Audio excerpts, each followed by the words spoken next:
BA part second Sanskrit प्रथम प्रश्न पत्र संस्कृत साहित्य का इतिहास।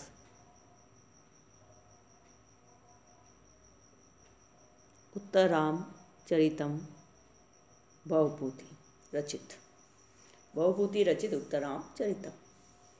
सौभाग्य का विषय है कि भवभूति ने अपने ग्रंथों में विशेषतः महावीर चरित की प्रस्तावना में अपना यत्किंचित परिचय प्रदान किया है। उससे जान पड़ता है कि भवभूति विदर्भ देश आजकल बरार के पद्मपुर के रहने वाले थे। ये काश्यप गोत्री तथा कृष्ण यजुर्वेद की तैत्तिरीय शाखा के मानने वाले थे। भवभूति के पिता का नाम नीलकंठ, माता का जत्तुकर्णी और पितामह का भट्ट गोपाल था। भवभूति के पूर्वज अपने सदाचार और वेदाध्ययन के लिए सर्वत्र प्रसिद्ध थे। वे पंक्ति पावन थे तथा 5 अग्नियों की स्थापना करने वाले थे। उन्होंने सोम यज्ञ भी किए थे। वह स्रोत के भारी वेता थे। इनके कुल में काव्य कला की भी पूजा कुछ कम न थी, क्योंकि इनके 5वें पूर्वज कोई महाकवि थे। इनके गुरु का नाम ज्ञाननिधि था। डॉक्टर भंडारकर का कहना है कि भवभूति के जन्म स्थान के आसपास इस समय भी कुछ कृष्ण यजुर्वेदी तैत्तिरीय शाखाध्यायी महाराष्ट्र ब्राह्मणों में के कुल विद्यमान हैं।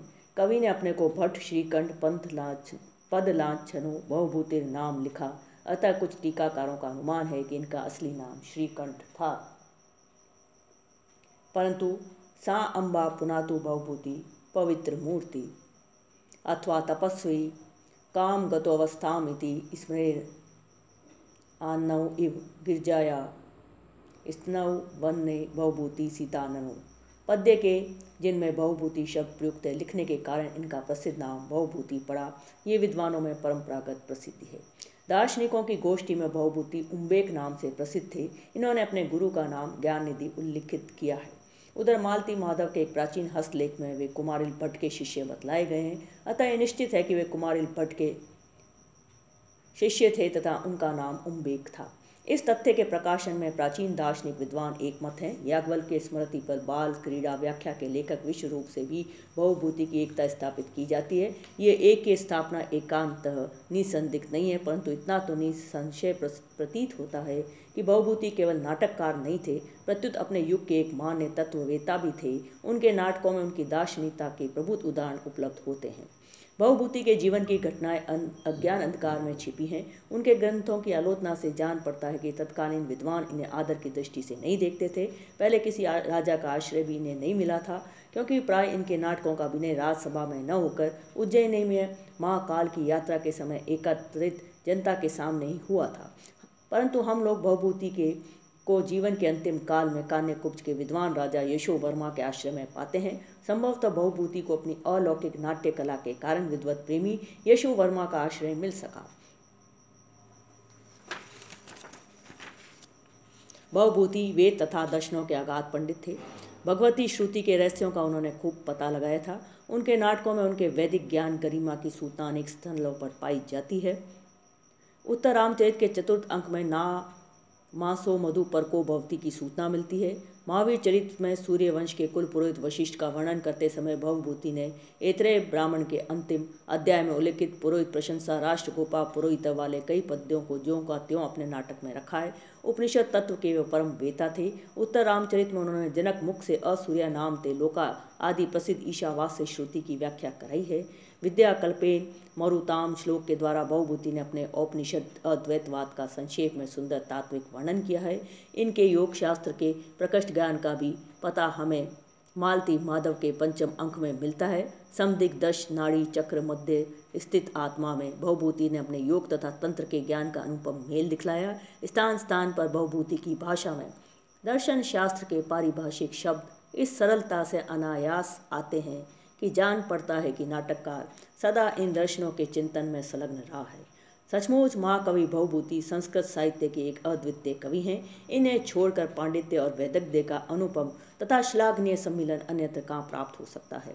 यह हमारे सौभाग्य की बात है कि भवभूति जैसे महाकवि का समय निश्चित रूप से निर्णीत हो चुका है। कालिदास के समान वह कई शताब्दियों के झमेले में नहीं पड़ा हुआ है।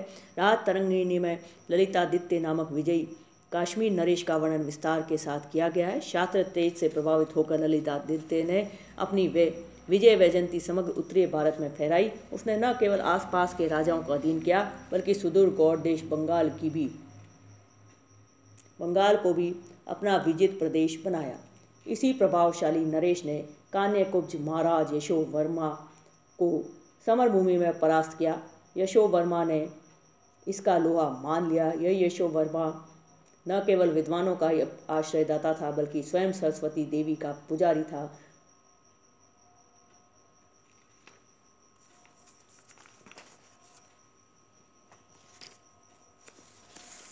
भवभूति राज्यवर्मा के आश्रय में रहे थे, अतः भवभूति का समय 8वीं सदी के पूर्वार्ध में होने के विषय में कोई संदेह नहीं रह जाता है।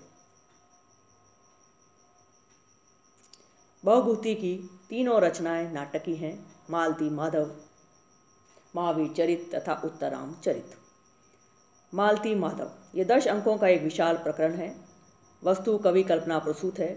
मालती तथा माधव का प्रेम प्रसंग बड़ी सुंदर ढंग से चित्रित किया गया है। इसमें यौवन के उन्मादक प्रेम का बड़ा ही रसीला चित्रण है। पूरे प्रकरण में प्रेम की बड़ी सजीव और उदात्त कल्पना दर्शकों के सामने रखी गई है। धर्म से विरोध करने वाले प्रेम को भवभूति से ने समाज के लिए हानिकारक समझ उसकी एकदम उपेक्षा करती है। महावीर चरित, इसमें राम कथा का वर्णन किया गया है। इसमें 6 अंक हैं। इस नाटक में कथानक का एक के प्रदर्शन करने का श्लाघनीय प्रयास किया गया है। राम के विरुद्ध जितने कार्य किए गए वे सब रावण की प्रेरणा से ही हैं। राम का चरित्र नितांत उदात्त तथा वीर भावापन्न है। इस नाटक में वीर रस की प्रधानता है। राम को आदर्श पुरुष के रूप में दिखलाने के उद्देश्य से भवभूति ने राम के कितने ही दोषों को भिन्न रूप से प्रदर्शित किया है। जैसे बाली रावण का सहायक बनकर राम से लड़ने आया था, इसलिए राम ने उसका वध किया। उत्तराम चरित, इसमें रामायण का उत्तरार्ध प्रदर्शित है। इस सप्त अंक रूपक में राम के वन प्रत्यागमन के बाद राजगद्दी पाने से लेकर सीता मिलन तक की संपूर्ण कथाएं कुछ कल्पना प्रसूत घटनाओं के साथ दिखलाई गई हैं। भवभूति की कवि प्रतिभा का यह सर्वोच्च निदर्शन है। इसमें 7 अंक हैं। नाटक का आरंभ चित्र दर्शन से होता है और रामचरित की समस्त प्राचीन घटनाएं एक एक करके सामने आती हैं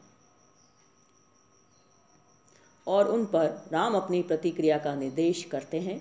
अयोध्या के लोगों में रामाभिषेक से उत्पन्न प्रतिक्रिया का निरीक्षण कर दुर्मुख आता है और राम से सीता के लंका प्रवास के विषय में उत्पन्न लोक निंदा की चर्चा करता है। गर्भिणी सीता वन को देखने की इच्छा प्रकट करती है और लक्ष्मण उसे वाल्मीकि के आश्रम पर छोड़ आते हैं।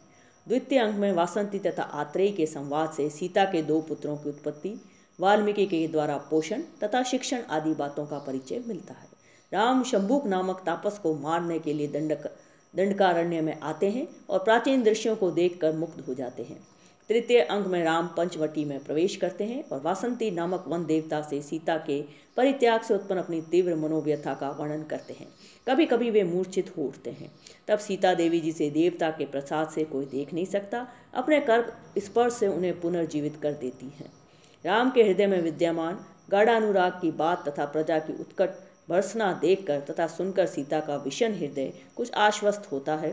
सीता के प्रकट न होने के कारण ये छायांक नाम से प्रसिद्ध है। चतुर्थ अंक में हम वाल्मीकि के आश्रम पर पहुंचते हैं, जहां विश्वकंभक के द्वारा जनक तथा कौशल्या आदि रानियों के आगमन की सूचना हमें मिलती है। जनक, अरुंधति तथा कौशल्या के बीच सीता परित्याग से उत्पन्न स्थिति का मनभेदी विवेचन है। अंक के अंत में रामचंद्र के अश्वमेधीय घोड़े को लव के द्वारा पकड़ने की घटना का उल्लेख है। पंचम अंक में चंद्रकेतु तथा लव के बीच भीषम संग्राम का दृश्य है। वीर रस के प्रकर्ष के लिए सबसे सुंदर अंक है। षष्ठ अंक में विद्याधर तथा विद्याधरी के द्वारा युद्ध की विचित्र लीलाओं का विवरण हमें मिलता है। रामचंद्र के आने से यह युद्ध शांत होता है और कुश के आगमन पर राम इन दोनों में सीता की आकृति की समता पाकर हर्ष तथा विषाद का क्रमशः अनुभव करते हैं। सप्तम अंक में गर्भांग की कल्पना है। प्रजा के सामने नाटक खेला जाता है, जिसमें गंगा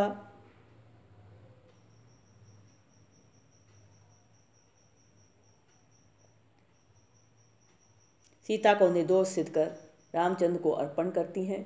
जमरक आस्त की सिद्धि से लवकुश राम के पुत्र रूप में पहचाने जाते हैं और सार्वत्रिक सौख्य के साथ नाटक का अवसान होता है। इनके तीसरे छायांक अंक में कवि ने चमत्कार दिखलाया है।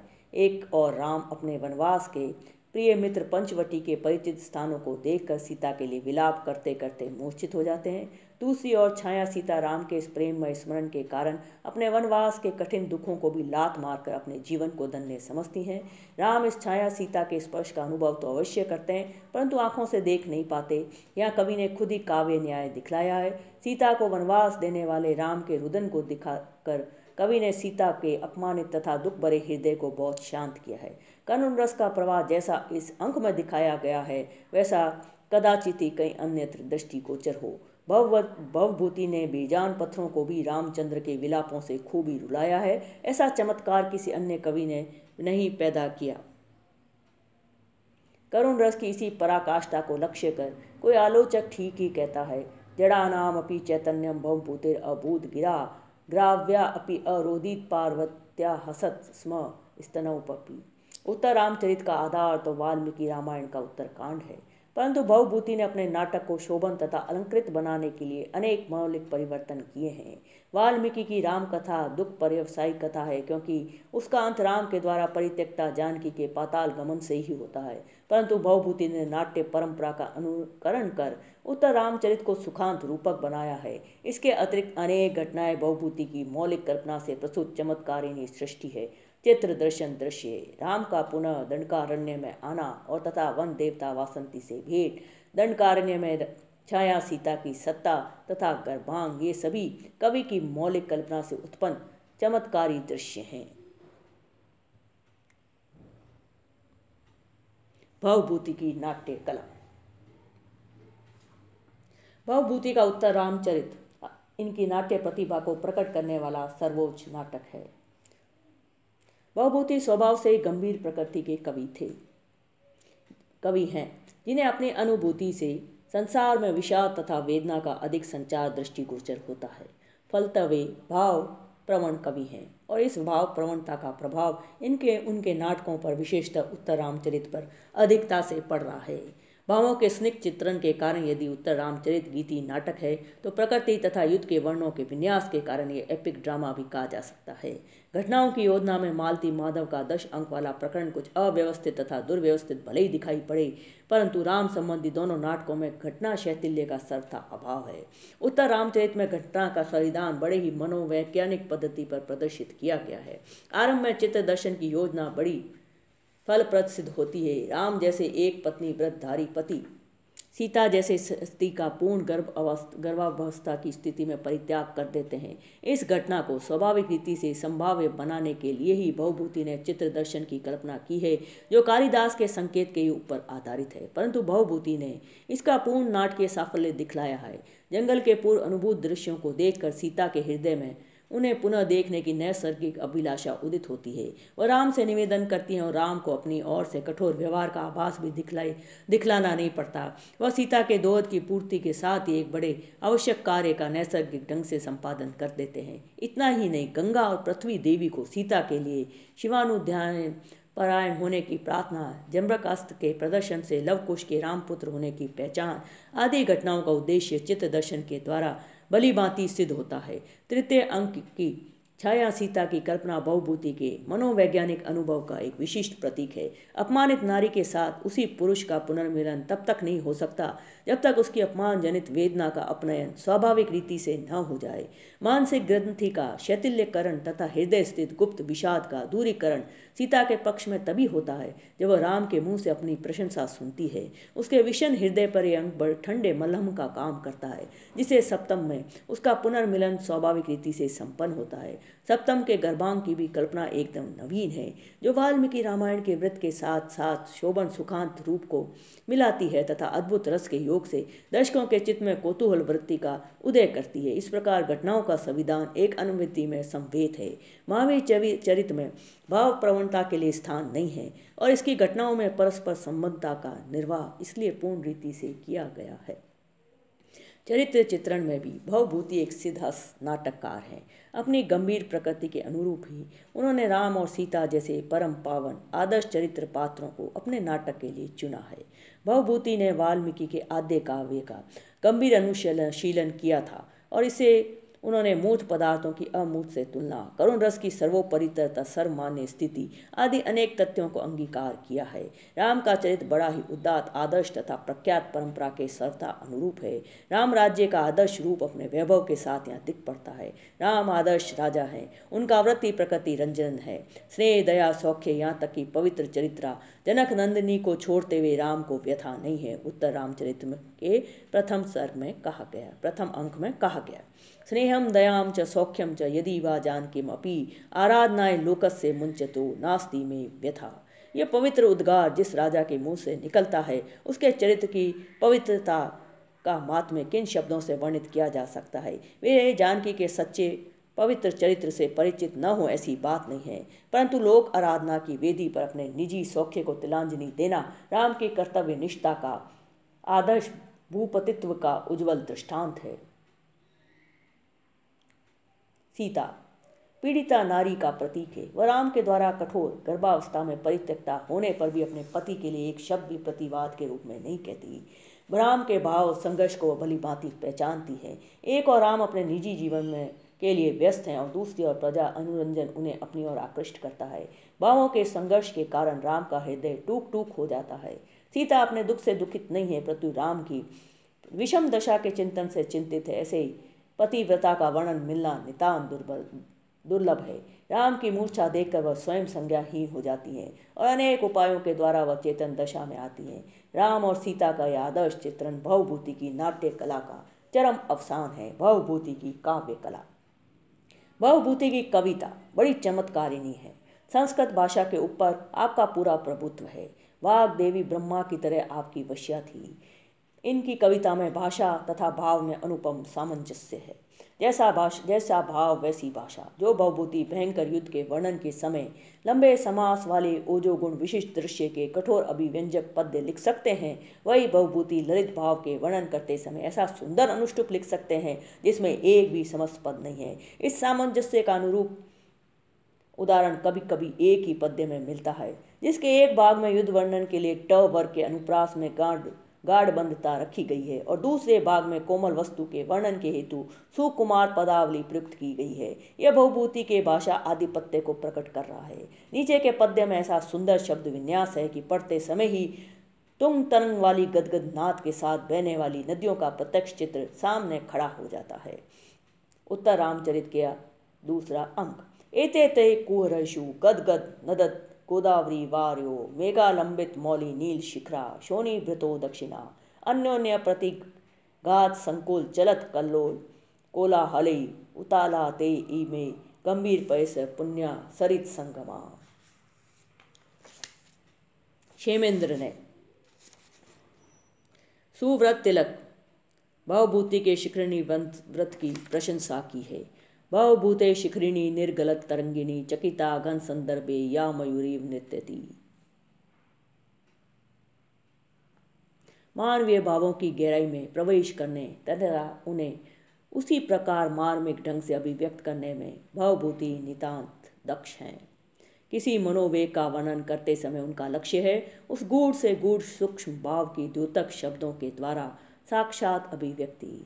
वे उपमा तथा उत्प्रेक्षा का व्यू रचकर उस भाव सौंदर्य को अनावश्यक आडंबर की लपेट में कभी नहीं रखना चाहते। हृदय के सीधे भावों का वर्णन सीधे शब्दों में ही अधिक जचता है। चित्र दर्शन से उत्पन्न राम के मनोभाव का यह वर्णन कितनी सुंदरता के साथ कवि ने किया है। अयम ते वाष्पोगस्तुटित एव मुक्ता मणि सरो विसर्पन धाराभीर लुठती धर्निम जर्जर कण निरदो अपि आवेग स्फुट अदर नासापुटतया परम एशाम उन्नयो भवति च भरात्मात् हृदय। भाव शबलता के अवलोकन तथा वर्णन की अद्भुत क्षमता भवभूति को मिली थी। किसी विशिष्ट अवसर पर मानव के हृदय में जो भावपुंज अभिव्यक्त होते रहते हैं उनका एकत्र वर्णन कर भवभूति ने अव्यक्त हृदय का एक व्यक्त चित्र प्रस्तुत कर दिया है। भगवती सीता तमसा के साथ पंचवटी में जा रही हैं। अचानक रामचंद्र के मृसन वचन सीता के कर्ण कुंवर में प्रवेश करते हैं। सुदीर्घ 12 वर्ष के वियोग के अनंतर प्राण प्यारे से इन वचनों को सुनकर सीता की विचित्र दशा का वर्णन तमसा के मुख से कवि ने इस प्रकार किया है। तटस्थं नैरस्यात् अपि च कलुषं विप्रियवशात् वियोगे दीर्घे अस्मिन् झटिति घटनोत्स्तम्भितम् इव प्रश्नं सौजन्यात् अपि च करुणे गाढकरुणं द्रवीभूतं प्रेम्णा तव हृदयस्मिन् क्षण एव। हे सखी, तुम्हारा हृदय निराशा से राम के से संयोग होने की निराशा से अभी उदासीन तथा राम के इस दुर्व्यवहार से कलुषित था, परंतु इस दीर्घ वियोग में अचानक भेंट हो जाने से बिल्कुल स्तब्ध हो गया है। राम की सुजनता से प्रसन्न है और विलापों के कारण इसमें शोक की तीव्र धारा चल रही है। राम के द्वारा प्रेम प्रकट करने से हृदय आनंद से पिघला जा रहा है। हृदय के भावों का सूक्ष्म विश्लेषण उचित शब्दों में करना भवभूति की प्रतिभा का विलास है, जो इस पद्य में सुंदरता से अभिव्यक्त हो रहा है। रस सिद्धि। भवभूति अनेक रसों के सिद्ध कवि हैं। अपने नाटकों में उन्होंने वीर रस का सजीव वर्णन किया है। वीरों की गर्वीला गर्जना, अस्त्रों की झंकार, संदनों की खटखटाहट और बाणों की सनसनाहट, ये सब हमारे सामने सच्ची युद्ध भूमि का चित्र हठात उपस्थित कर देते हैं। मालती माधव में श्रृंगार रस का खासा वर्णन किया गया है। शमशान दृश्य में विभत्स तथा भयानक की मात्रा यथेष्ट है, परंतु भवभूति सबसे अधिक करुण रस के उन्मेष में सिद्ध हस्ते हैं। कालिदास ने भी रति विलाप तथा अज विलाप के द्वारा करुणोत्पादक प्रभाव खूबी दिखलाया है, परंतु भवभूति के वर्णन में कुछ अलौकिकता है, विचित्र चमत्कार है जो अन्यत्र देखने को नहीं मिलता। भवभूति करुण रस के प्रधान आचार्य हैं। अलंकारिकों में आदि रस के विषय में बड़ा मतभेद है। महाराज भोजदेव श्रृंगार को रसों का सिरताज मानते हैं, तो शैवागम के अनुयायी काश्मीरी कविगण शांत रस को ही मुख्य रस मानते हैं, परंतु हमारे भवभूति ने करुण रस को ही सब में प्रधानता दी है। इन्होंने अपनी सम्मति स्पष्ट शब्दों में उत्तर रामचरित के इस प्रख्यात पद्य में दी है। एको रस करुण एव निमित्त भेदात भिन्न पृथक पृथक इव आश्रयते विवर्तान आवर्त बुद्बुद तरंगमयान विकारान अम्बो यथा सलीलम एव तु तत्समग्रम।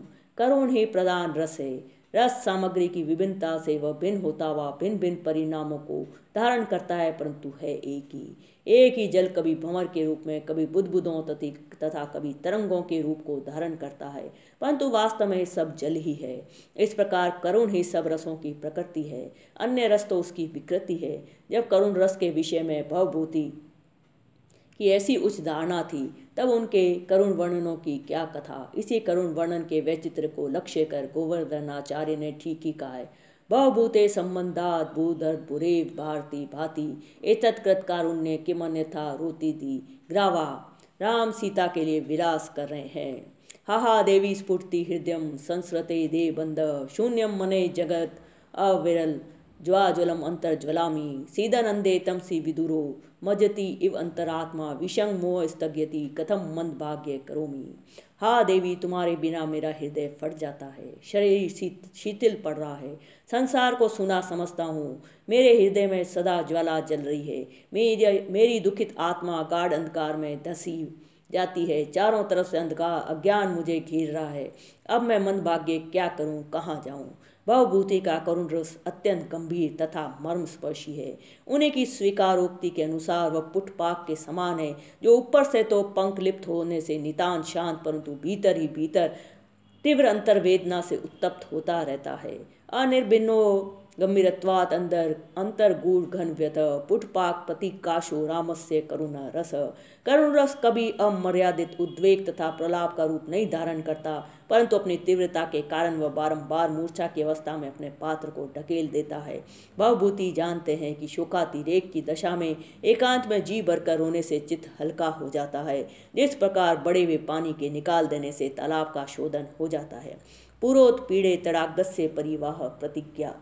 इसी मनोवैज्ञानिक दृष्टि से भवभूति के पात्र अपने भाव शोधन के लिए विलाप के द्वारा अपना शोक बार प्रकट करते हैं।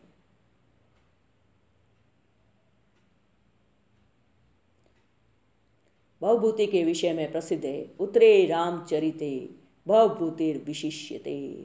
उत्तर रामचरित भवभूति का एक अद्भुत नाट्य ग्रंथ है।